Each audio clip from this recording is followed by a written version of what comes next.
Hey, here we are. This 2020 YouTube Hall of Fame balloting, it's got me thinking.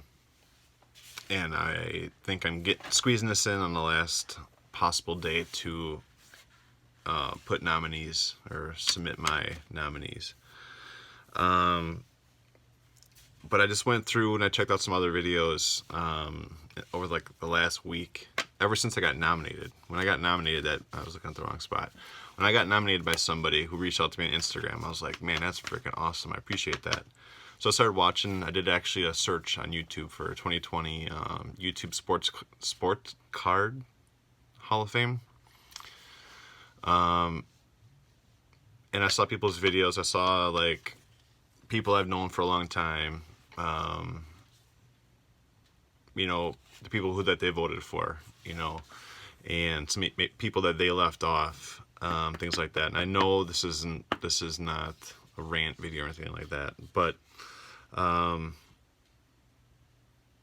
just went through because I lost my list. So I made a list like a few days ago. I lost my list. I don't know where it is. I had it on a Post-it and I folded it up, and I thought I put it in my work bag, but I didn't find it in there. So I went through, did the search again just now about like 5 minutes ago, and I searched through and started looking at who people had nominated in the description below, right?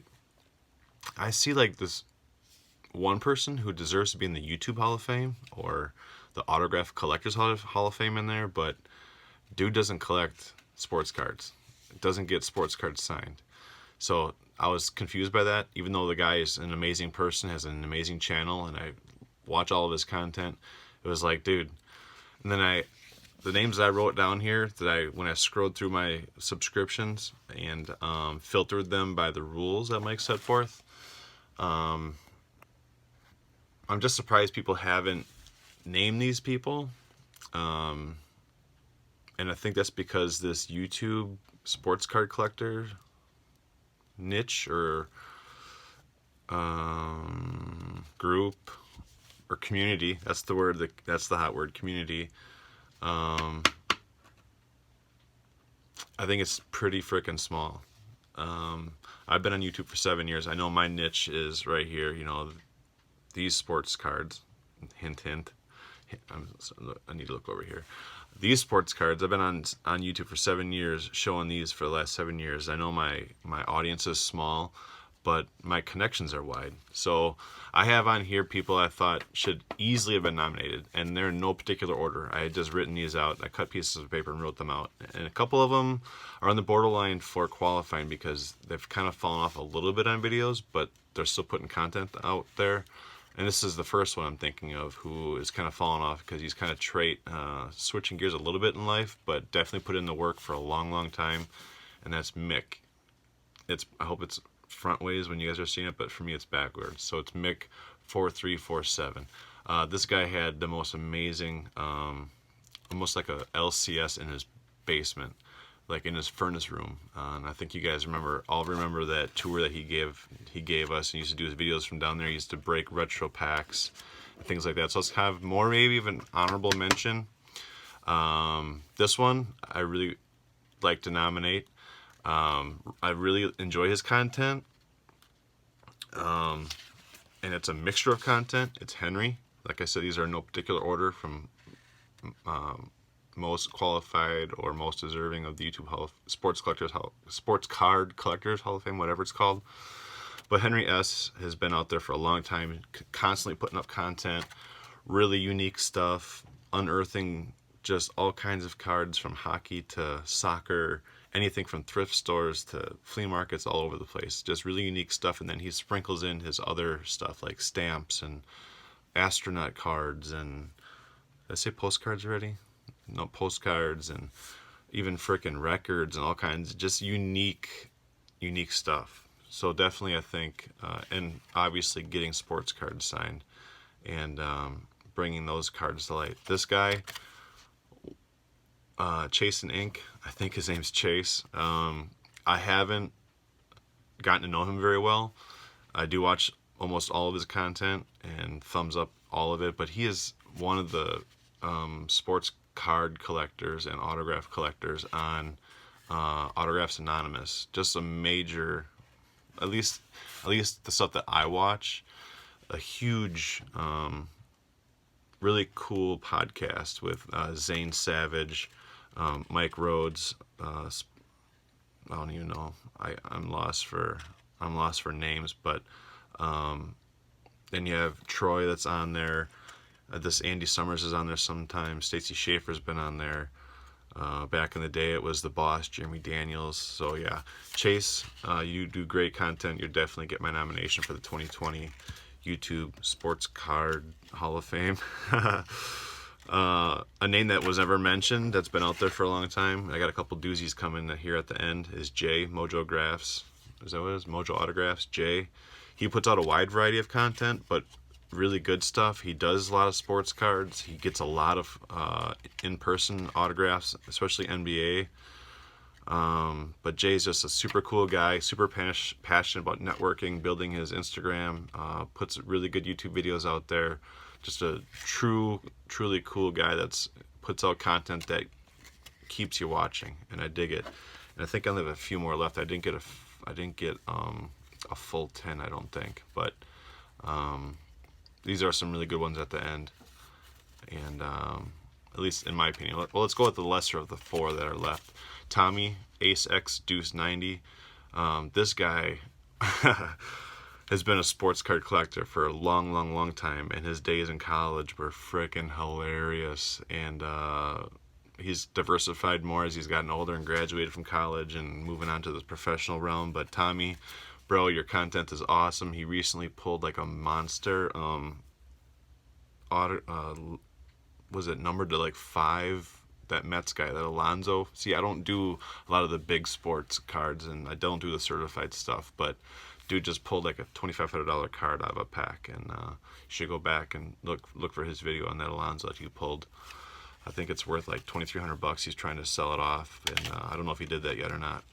I'm gonna say the best of the 3 for last, but Phil, who has not? How has everybody left Phil off the nominees for 2020 YouTube Hall of Fame for sports card collecting? This guy puts out 3 videos a month. One of them's TTM, one of them's certified, and another one is like COMC orders. I mean, this guy is constantly, and his stuff is good. He's on there with his kids and his TTMs and his drafts that he's in.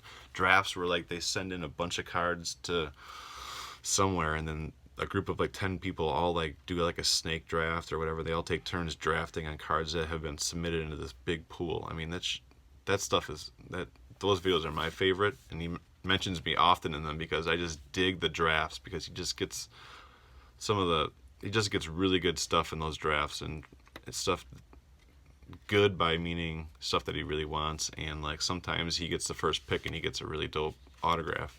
You know, some of these drafts are like all the cards submitted have to be deceased, or all the cards gotta be Hall of Fame, or all the cards are random, or all the cards are of one sport. So, and then of course my favorite videos are the TTM successes. I dig that every month from him. He does a month recap of everything he got for the previous month, and then, sorry Phil, but I kind of skipped the certified stuff unless you mix it in.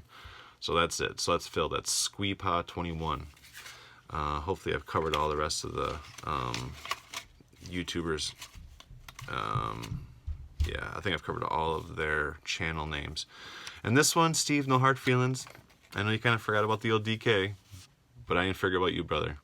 Steve, Purple GT22, 100% deserving of this class of YouTube Hall of Fame submissions and nominees. Purple GT,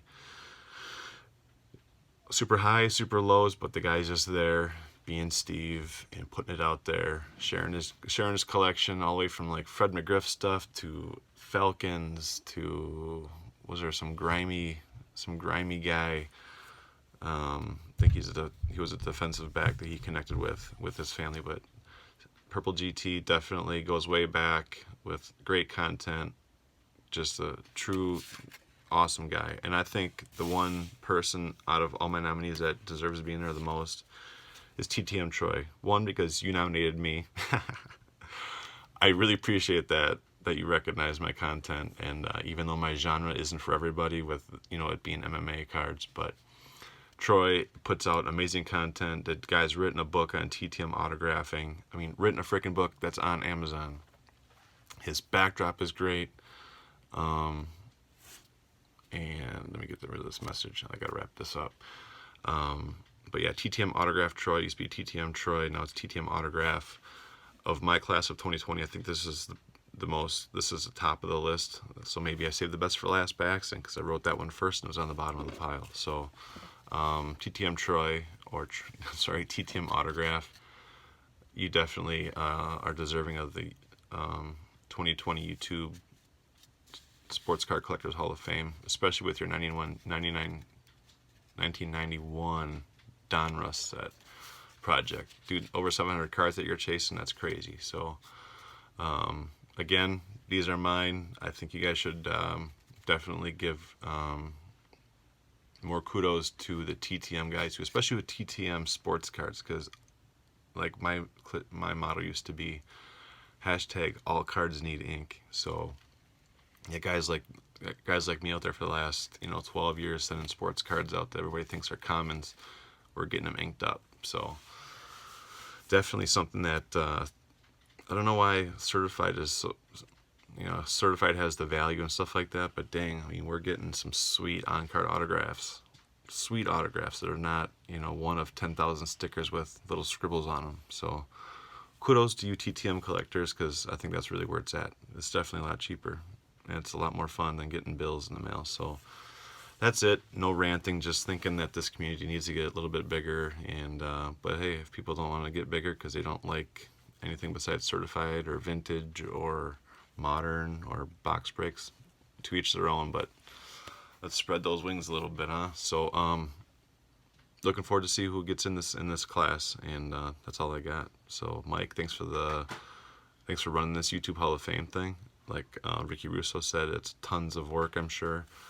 And I figure I'm supposed to be looking maybe right there. So that's it. Thanks for hanging in there with me for over 12 minutes. You guys all take care.